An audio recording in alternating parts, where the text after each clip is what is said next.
घरों के अंदर अरफे की फातिया का सिलसिला होता है। कहीं देखा जाता है कि 13 शाबान को शब बारात की फातिया लगती है, कहीं 14 तारीख को।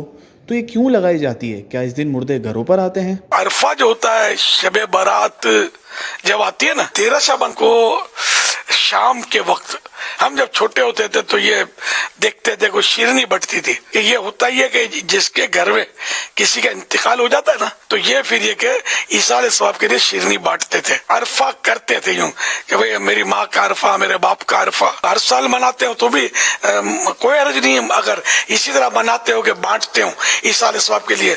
और इसमें गरीबों को फोकस करना ये ज्यादा मुफीद है कि सवाब तो मालदार को भी खिलाएंगे, अल्लाह की रिजा के लिए सवाब तो मिलता है, उसी सवाब को इस साल हो सकता है। लेकिन जहाँ सदका का लफ्ज आता है ना, तो सदका तो ये उधर गरीब ही याद आएगा। और उलमा ने लिखा भी है कि सदका जो है वो गरीबों को दिया जाए, तो इस साल सवाब जायज है। चाहे हलवे पर करे, चाहे पपीते के टुकड़े बांट दे, कोई एक मिसाल है, या कोई मतलब फल बांट दे, कोई खाना ही खिला दे, पानी पिला दे, शरबत पिला दे।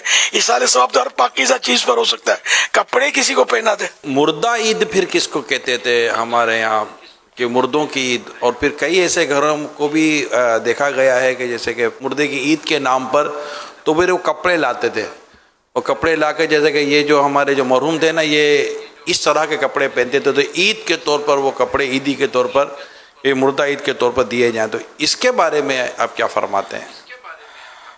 मुर्दा ईद इसीलिए बोलते हैं इसको, अरफा करते हैं। एक रिवायत फतवा रज़वी शरीफ में लिखी है, मोमिनीन की रूहें हर शब जुमा, रोजे ईद, रोजे आशूरा और शब बारात को अपने घर आकर बाहर खड़ी रहती हैं, और हर रूह गमनाक बुलंद आवाज से निदा करती है, न पुकार कर कहती है कि ऐ मेरे घर वालों, ऐ मेरी औलाद, ऐ मेरे कराबतदारों, सदका करके हम पर मेहरबानी करो, राय खुदा में कुछ दो और हमें इसका इसाले सवाब कर दो। हमारी नीयत से सदका जो है ये इनके लिए इसाले सवाब करना ये नफा बख्श होता है। इसमें किसी का कोई इख्तिलाफ नहीं है, यानी मुसलमानों में इख्तिलाफ नहीं है।